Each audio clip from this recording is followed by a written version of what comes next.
আল্লাহু আল্লাহু আল্লাহ। আমাদের বক্তব্য বা আমাদের লেকচারের মূল টপিক হবে যে বর্তমান সময় নিয়ে, বর্তমান হালাত নিয়ে আমাদের কিছু কথা বলতে হয়। যে সময় আমরা মানুষ এখন রয়েছি, চলছি, এই সময়টা কিন্তু বিরাট মুশকিল একটা ওয়াক্ত। এদিকে ইমানওয়ালা বা মুসলমানদের ইমান রাখার জন্য খুব একটা ক্রিটিক্যাল বা মুশকিল ওয়াক্তের মধ্যে আমরা রয়েছি। কারণটা কি? কারণটা আমরা বর্তমান সময় বা রাস্তাঘাটে যেখানেই বার হই, মসজিদ থেকে বার হওয়ার পরেই টাকারই গুনাহ, যেদিকে নয় যেদিকে একটা গুনাহ দেখতে পাই। যখন মসজিদে থাকি, ভালো কথা শুনি বা নামাজের পড়তে ইচ্ছে করে, ভালো কথা শুনতে ইচ্ছে করে, মসজিদ থেকে যেন আমরা যখনই বার হয়ে যাই আমাদের নিজেদের তারাও গুনাহ হয় এবং আমরা যেদিকে তাকাই দেখতে পাই গুনাহ। কেউ মোবাইল নিয়ে গান শুনছে, নামাজ না পড়ে বসে আছে, এরকম অনেক রকম গুনাহ দেখতে পাই। রাস্তায় বার হলে যেখানেই বার হয়, গ্রামগঞ্জে ঘরের মধ্যে আমরা গুনাহ দেখতে পাই। এই মুশকিল অবস্থার বক্তের মধ্যেও আমাদের সকলকে ঈমানকে রাখতে হবে। আরেকটা জিনিস, যে আমরা যখন সকল মুসলমান ঈমানকে ঠিক করে রাখতে পারবো, ঈমানওয়ালা হয়ে যাব, আর আমাদের বর্তমান সময়ে যে চতুর্দিক দিকে মুসিবত আসছে, শুধু ইন্ডিয়ায় নয় পুরো ওয়ার্ল্ডে মুসলমানদের উপরে একটা লাঞ্ছনা, খারাপ কথা, মুসলমানদের করে দেওয়ার জন্য মিডিয়ারাও লেগেছে। তো এগুলো তখন আর পারবে না যখন আমরা ঈমানদার হয়ে যাব। তার প্রমাণ কি? কারণ আল্লাহ রাব্বুল আলামিন বলেছেন, কোরআনে কারীমের মধ্যে বলেছেন যে বান্দারা যখন ঈমানওয়ালা বা আমার হুকুমগুলো মেনে চলবে, পৃথিবীতে এমন কোনো শক্তি নেই যে ইসলাম বা মুসলমানের গায়ে একটা ফুলের টোকা মারবে। আর যখন মুসলমানরা আমার হুকুমকে ছেড়ে দিয়ে যখন শয়তানের পথে অবলম্বন হয়ে যাবে, তখন তাদের কাছে বড় বড় মুসিবত আসবে। এই জন্য আমরা বর্তমান সময় সব দিক দিয়ে মুসিবত দেখতে পাই, লাঞ্ছনা সব দিকে আমাদের শুনতে হয়। তার মূল কারণটা হলো আমাদের ঈমানের কমজোরি। আর একটা জিনিস আমরা দেখতে পাই, যখন আমরা মিডিয়ার কথা বলি, আমরা যারা সোশ্যাল মিডিয়ায় থাকি বা দেখি, অনেক মিডিয়া আছে যারা পয়েন্ট খুঁজে, কিছু পয়েন্ট খুঁজে, মুসলমানদের পয়েন্ট খুঁজে, ইসলামের পয়েন্ট খুঁজে, তাদের পয়েন্ট তারা কি করে তাদেরকে ইসলামকে ছোট করে দেয়। আমাদের একটা ভরসা আছে আমাদের, যে এখনকার যারা রয়েছে ইহুদি, নাসারা, খ্রিস্টান, গায়া মুসলিম, তারা যত শক্তিশালী বা যা বুদ্ধি আছে, হুজুর কারীম সাল্লাল্লাহু আলাইহি ওয়াসাল্লাম যে সময় ছিলেন, তারা এত লেগেছিলেন মুসলমানের বিরুদ্ধে, ইসলামকে ধ্বংস করার জন্য, কিন্তু ইসলামকে এখনো কিছু করতে পারে না। আজকেও আল্লাহ রাব্বুল আলামিন ইসলামকে চালিয়ে নিয়ে যাচ্ছেন এবং আল্লাহ রাব্বুল আলামিন কিয়ামত পর্যন্ত ইসলামকে চালিয়ে নিয়ে যাবেন। সুবহানাল্লাহ। তাই আমাদের ভরসাটা আছে, যত ষড়যন্ত্র করুন না কেন, আমাদের মুসলমানের কিছুই করতে পারবে না। যেমন আমরা কিছুদিন আগে একটা খবর খুব শুনছিলাম, আফগানিস্তানের খবর, আফগানিস্তান তালেবান। যে মিডিয়ারা কি বলছে, এর একটা কথা বারবার তুলে ধরছে যে আফগানে যদি তালেবানরা দখল করে নেয় বা তাদের শাসন যদি কায়েম করে দেয়, আফগানের বিশেষ করে মহিলাদের তাদের স্বাধীনতা উঠে যাবে। ইন্ডিয়া যতগুলো চ্যানেল রয়েছে, প্রায় চ্যানেল, সব চ্যানেলগুলো প্রায় বলছে যে আফগান যদি দখল করে নেয়, তারা যদি প্রেসিডেন্ট বা রাজা হয়ে যায়, সেখানে আফগানিস্তানের মহিলাদের স্বাধীনতা উঠে যাবে। কেন উঠে যাবে? তাদের ইচ্ছা মতো, যে আমাদের ইন্ডিয়া যেটা হয়, কোনো মহিলা ছেলেদের পোশাক করতে পারে, ইচ্ছা মতো পোশাক করতে পারে, ইচ্ছা মতো যেখানে করতে পারে, ওই স্বাধীনতাটা তাদের কাছে থাকবে না। কারণ 2000 সালের আগে, 2000 আগে আফগানিস্তানে কিন্তু তালেবানরাই রাজত্ব চালাতেন। 2001-এর পর থেকে তালেবানদেরকে হটিয়ে দিয়েছেন। সেখানে শাসন চালাতো কারা? আমেরিকা। আমেরিকার নেতৃত্বে আফগান চলত 2001-এর পর থেকে এই 20 বছর, এখন প্রায় 2021। আবার এই 2021-এ আফগান আবার তালেবানরা দখল করেছে। তাই এই 20 বছর আফগান শাসন করেছে আমেরিকা। আমেরিকা সেনা দিয়ে সমস্ত রকম সুযোগ দিয়ে আফগানকে শাসন করতেন, বা আফগান আমেরিকার কোথায় উদ্বাস করত। তালেবানরা কি করলেন? আফগান সেনা এবং আমেরিকান সেনা, সেনার সাথে যুদ্ধ করে তারা পরাজয় করলেন। তাদের সৈন্য কত ছিল? ৮০,০০০-এর মতো। আর শুধু আমেরিকান, যেখানে আমেরিকান সৈন্য ছিল প্রায় ৩ লাখ। আফগানে সৈন্য ছিল তাদের তালেবানদেরকে ঠেকানোর জন্য ৩ লাখ, আর আফগান তালেবানদের সৈন্য ছিল ৮০,০০০। এই কথাটা মর্মে আমরা দেখতে পাই হুজুর কারীম সাল্লাল্লাহু আলাইহি ওয়াসাল্লামের সঙ্গে যুদ্ধ হয়েছিল। এই যুদ্ধের সময় সাহাবা ছিলেন কয়জন? মুসলমান ছিলেন কয়জন? ৩৭০ জন সাহাবা ছিলেন, আর হাজার হাজার ইহুদি খ্রিস্টান ছিলেন। কিন্তু হাজার হাজার ইহুদি খ্রিস্টানকে ৩৭০ জন পরাজয় করেছিলেন। বলুন সুবহানাল্লাহ। সেইটাই আমরা 2021-এ দেখলাম তালেবান আর আমেরিকার যুদ্ধের মধ্যে। ওদের ৩ লাখ, আফগান সেনাকে বাদ দিয়ে শুধু আমেরিকান সেনা ৩ লাখ, আর যেখানে আফগান সেনা মাত্র ৮০,০০০ দখল করে নিয়েছে। আমরা মানে তাদের একটা ইমানের পাওয়া ছিল, ইমানের মধ্যেই করেছে। আমরা কিন্তু তালেবানদেরকে সাপোর্টও করছি না, তাদেরকে ঘৃণাও করছি না, কিন্তু আমরা এটা আমাদের বলতে বাধ্য হই যে তালেবানরা যে কাজগুলো করছে এগুলোকে আমরা সাপোর্ট করি। যে মহিলাদের যে কারণ করে বর্তমান সময় তারা সরকার গঠন করে নিয়েছে, ছেলে মহিলা একসাথে, পুরুষ ছেলে একসাথে ক্লাস করতে পারবে না, স্কুলে ইচ্ছা মতো পোশাক পরে বাইরে বেরোতে পারবে না। এরকম যেগুলো ইসলাম কান্ট্রি, ইসলাম আইন রয়েছে, সে তাদের কান্ট্রিতে তারা ইসলামের আইন চালু করে দিয়েছে। আর সেটাই মিডিয়া বলতে যাচ্ছে যে ইসলামের আইন চালু করে দিলে মানুষের স্বাধীনতা উঠে যাবে। তারা এটা ডাইরেক্ট না বলে কি বলছে যে আফগান যদি তালেবানরা দখল করে নেয় তাহলে মানুষের স্বাধীনতা উঠে যাবে, মহিলাদের স্বাধীনতা উঠে যাবে। মানে ওরা ইসলামের আইন চালু করে দিয়ে মানে ইসলামের আইনটা হচ্ছে কঠিন, ইসলামের আইন তুলে দিয়ে মানে, আইন জারি করে দিয়ে মানে মানুষের স্বাধীনতা হয়ে যাবে। তো আমরা যদি তাদেরকে বলি যদি কোন মহিলার এইটা স্বাধীনতা হয় যে ইচ্ছা মতো পোশাক পরে বাইরে বের হয়ে যাওয়া, ইচ্ছা মতো যেখানে যাবে ইচ্ছা মতো ঘুরবে, কেউ বলার থাকবে না, এইটা যদি স্বাধীনতা হয়। আর একটা আমার এক কথা মনে আছে যে আমরা পেপার নিউজ যা দেখি, ধর্ষণ সব জায়গায় বেশি বেড়ে গেছে, বাংলাদেশ ইন্ডিয়া প্রচুর ধর্ষণ বেড়ে গেছে, কিন্তু আমার পেপারে একটাও দেখি না যে একটা হেজাব ওয়ালি, বোরখা ওয়ালি ধর্ষণ হয়েছে, দেখাই যায় না।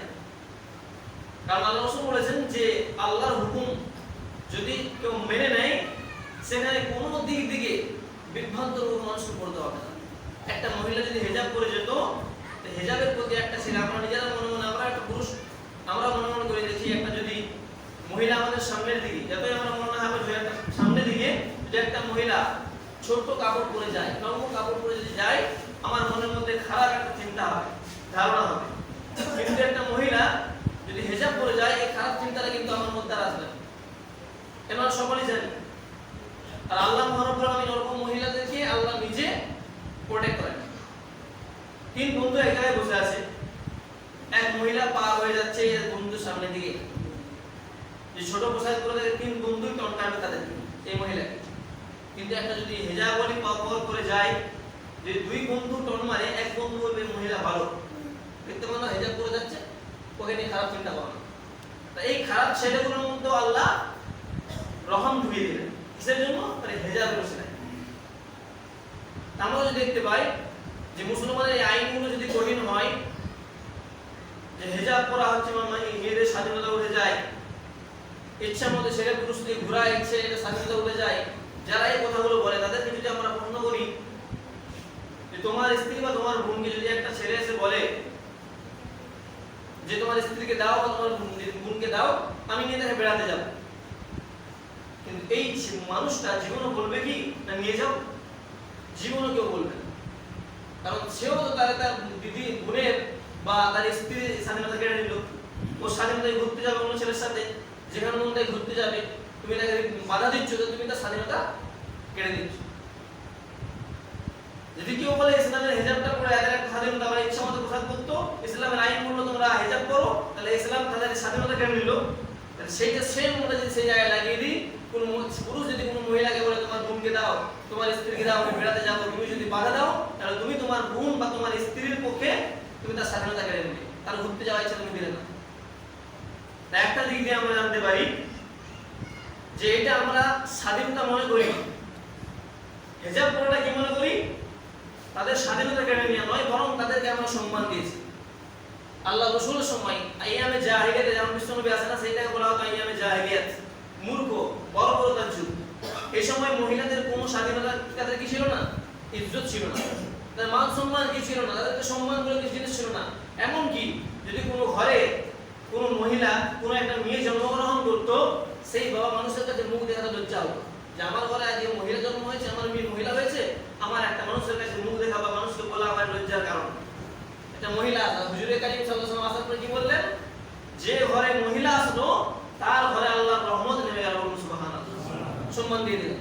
আর কি সম্মান দিলেন, যে হিজাব পরে যদি আমরা বলি, আমরা যদি একটা সোনার জিনিসকে, সোনার অলংকারকে আমরা যদি রাখি, অন্য অলংকারকে আমরা যেখানে মন চায় রাখতে পারি, কিন্তু আমরা সোনার অলংকার যে থাকে, একটা আংটি বা ঘড়ি থাকে, সেইটাকে আমরা ভালো করে প্যাক করি, তার মধ্যে বাক্সের মধ্যে তার মধ্যে চাবি অনেকটা করে রাখি, কারণ ওইটা আমাদের কাছে অনেক মূল্যবান রত্ন, খুব দামি জিনিস, তাই সেটাকে অনেক পটেকের মধ্যে রেখেছি। সেরকম বিশ্বনবী হুজুর কারীম সাল্লাল্লাহু আলাইহি সাল্লামের কাছে মহিলারা সোনা হীরার থেকেও দামি, এই জন্য এমন করে যত্ন করে রেখেছে যেন কোনো মানুষের নজর না পড়ে। দামি জিনিসকে আমরা লোককে দেখতে দিই না, ঢাকা দিয়ে রাখি, কারণ এটা আমাদের মূল্যবান। তাই ইসলামের কাছে মহিলারা হচ্ছে অনেক সম্মানীয়, অনেক মর্যাদার আসন ইসলাম দিয়েছেন, বিশ্বনবী দিয়েছেন। এই জন্য ইসলাম চাই যে এই মূল্যবান রত্নকে কোনো মানুষ না দেয়, এই জন্য এই হুকুমগুলো আমাদের ইসলামে রয়েছে। তাহলে এই হুকুমের মধ্যে আমরা কোনো দিক দিয়ে খারাপই পাই না, বরং ভালো পাই। আমরা মোবাইলেও দেখি, দেখেছিলাম যেমন একটা ছেলে জিজ্ঞেস করা হলো যে তোমাদের ইসলাম ধর্মে কেন হিজাব পরানো হয়। তাহলে একটা ছেলে কি করেছিলেন, দুটো চকলেট কিনেছিলেন, একটা চকলেট খোসাটা খুলে ফেলে দিয়েছে, আর একটা খোসা মানে ছাল যেটার মধ্যে প্যাকেট করে থাকে, প্যাকেট সহ রেখে দিয়েছে। সেই হিন্দু ভাইকে বলতে পারে তুমি কোনটা নিবে নিয়ে নাও। আমরা কি খোলা চকলেটটা যেটা মাটিতে পড়ে আছে, ধুলো বালি লেগে গেছে, পিঁপড়ে লেগে গেছে, কেউ শুবে না, যেটা প্যাকেটের মধ্যে রয়েছে সেইটাই সকল করে নিবে। তখন সেই হিন্দু ছেলেটা এই প্যাকেট আলা যেটা প্যাকেট করা আছে সেটাই করে নিচ্ছে। তখন মুসলমান ছেলেটা বলছে ভাই তুমি এইটা করে না কেন, বলছে ভাই এটা নোংরা হয়ে গেছে, ছাল খোলা আছে, পুরো খোলা হয়ে পড়ে আছে, তার উপরে পিঁপড়া লেগেছে, ময়লা লেগেছে, এইটা নিয়ে আসি হবে না। তো সেরকম যে মহিলারা ইসলামের কোনো আইন মানবে না, ইচ্ছা মতো পোশাক করে ঘুরবে, যেরকম এই পিঁপড়ে লাগা মহিলা লাগার মতো একটা চকলেট, সেরকম তারা মহিলা লাগা পিঁপড়ে লাগার মতো চকলেট। আর যখন কোনো মহিলা হিজাব করে ঘুরবে, তোমরা যেটা খোসাওয়ালা দেখলে যে চকলেটের মধ্যে প্যাকেট রয়েছে, সেটা যেমন তোমার কাছে দামি করে নিলে, সেটা ইসলামের কাছে মহিলার দামি, এই জন্য আমরা সেই জিনিসটাকে ভালোবাসি।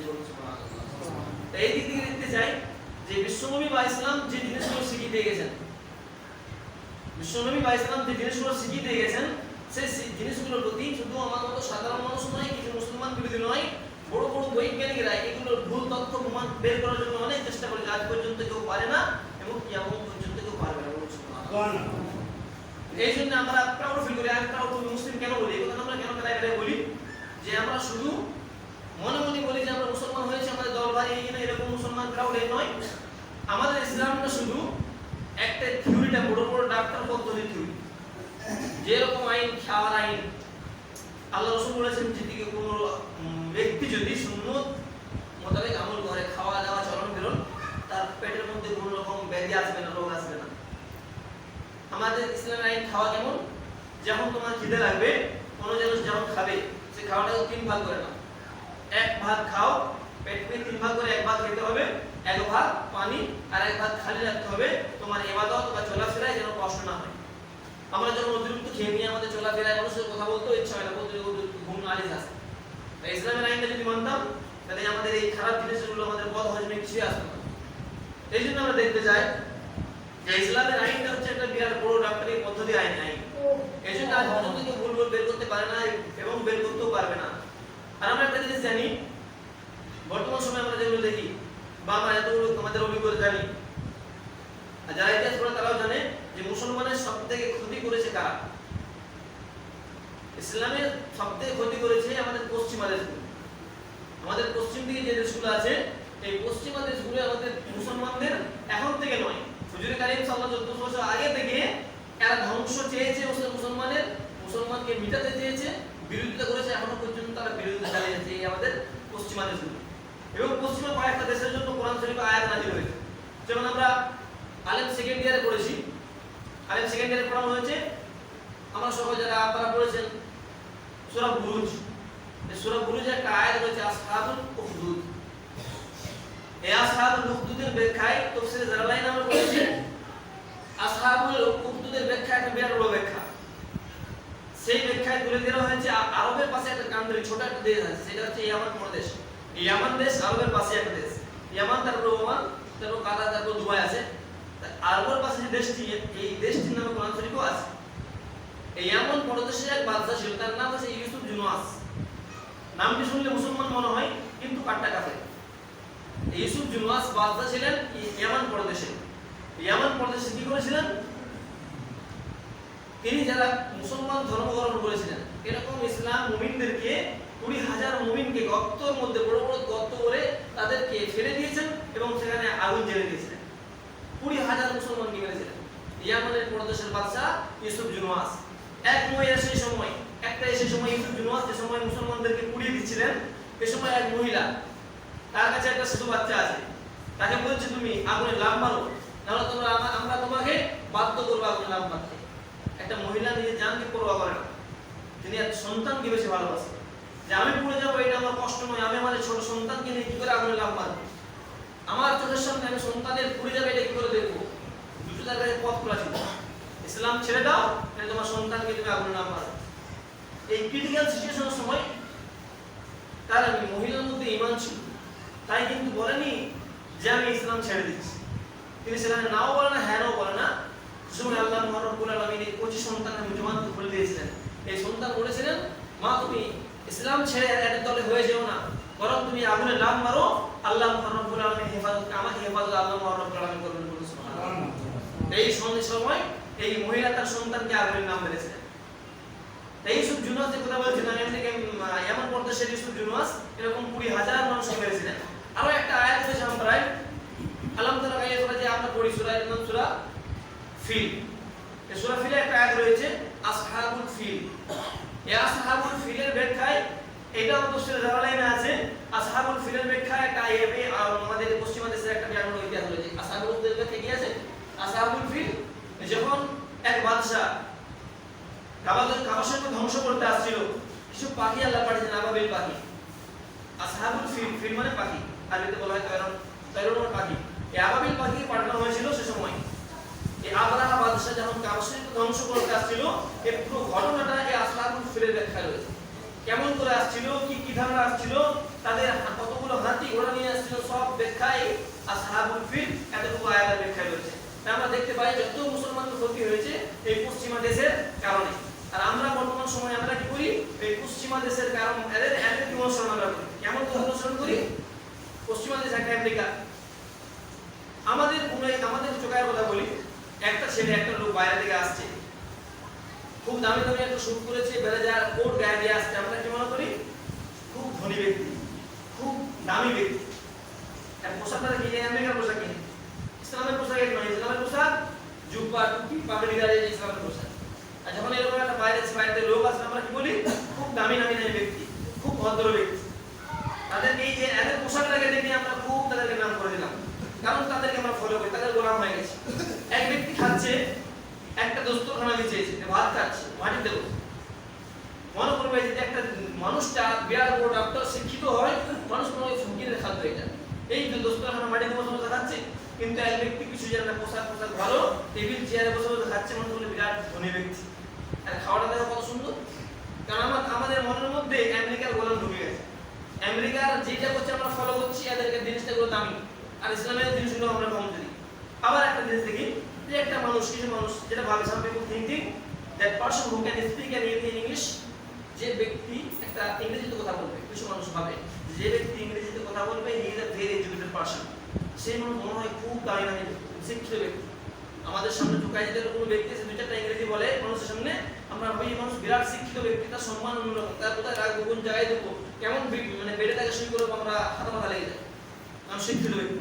কিন্তু একটা যদি টুপিওয়ালা, দাড়িওয়ালা, একটা পাঞ্জাবি পরে আসে, সে যদি পুরো কোরআন শরীফ পড়ে দেয়, আমাদের এই ইংরেজিওয়ালার থেকে কিন্তু সম্মানটা আমরা কমিয়ে দিই। মুখে বলি আমরা তাদেরকে ভালোবাসি, কিন্তু কালচারটাকে আমরা ঘরে ঘরে ডেকে নিয়ে যাই না। একটা মেহমান আসছে বাইরে থেকে, আল্লাহ নামাজ পড়ছে, কালাম পড়ছে, কোরআন পড়ছে, তাকে কেউ ডেকে নিয়ে যায় না আমাদের বাড়িতে থাকবে আসো। কিন্তু আমি যে কথা বললাম, একটা ইংরেজিওয়ালা মানুষ কোথাতে চলে আসো, তাকে মানুষ কত মানুষ ডেকে যাবে, শিক্ষিত মানুষ, ধনী ব্যক্তি। এই দিক দিয়ে দেখতে গেলে আমরা ফলো করি আমাদের এই পশ্চিমা দেশগুলোকে, যত ক্ষতি হয়েছে আমাদের পশ্চিমা দেশ থেকে, এখন থেকে নয়, এই হুজুর কারীম সাল্লাল্লাহু আলাইহি ওয়াসাল্লাম দেশগুলো এতগুলো আছে আমরা ক্ষতি কম করে 2017 কি দেখেছি একটা দেশে, সেটা হচ্ছে মায়ানমার। এই মায়ানমার আমাদের পূর্ববর্তী দেশ এটা, এই মায়ানমারের ক্ষতিটা আমরা বেশি দেখেছি, মুসলমানদের কেমন করে নির্যাতন দেওয়া হয়েছিল। আর কিন্তু আমাদের পূর্ববর্তী যে দেশগুলো আছে এগুলো আমরা এতটা ক্ষতি দেখি না, মায়ানমারের মতো ক্ষতিটা আমরা দেখি না, সেটা একটা দেশ দেখেছি। আমাদের প্রায় মুসলিম দেশ অনেকগুলো আমাদের পশ্চিমা দিকে আছে, বাংলাদেশ আছে, তারপরে মায়ানমার, তারপর আছে থাইল্যান্ড, তারপর লাওস, তারপর ইয়ামান, তারপর আছে ইন্দোনেশিয়া, মালয়েশিয়া, এগুলো হচ্ছে মুসলমান কান্ট্রি। এই মুসলমান কান্ট্রিগুলো যেটা বড় বড় সবথেকে পৃথিবীর মধ্যে মুসলমান বড় কান্ট্রি হলো সেটা হচ্ছে ইন্দোনেশিয়া। সবথেকে মুসলমান বেশি বাস করে ইন্দোনেশিয়ায়, প্রচুর মুসলিম বাস করে। যাই হোক, আমরা এই কথা বলছি না যে আমরা ছাড়তে হবে আমাদের আমেরিকার যে কারণ আইন এদের ফলো করে ছাড়তে হবে, ইসলামের যে ফলো, ইসলামের যে আইন কারণ এগুলো থেকে ফলো করতে হবে, তাদের প্রতি আমাদের মহব্বত বাড়াতে হবে। আর আমরা যদি আমেরিকার পোশাক আশাক কথাবার্তা তাদের খাওয়া কালচারকে বাড়াই, আমাদের কোনো ইহকাল পরকাল দুকাল এবং ধ্বংসের মুখ দেখতে হবে। যাই হোক, আল্লাহ রাব্বুল আলামিন আমাদেরকে ইসলামের আইন সঠিকভাবে আইন মানা এবং মানে চলা সকলের তৌফিক দান করুন, আল্লাহুম্মা আমিন।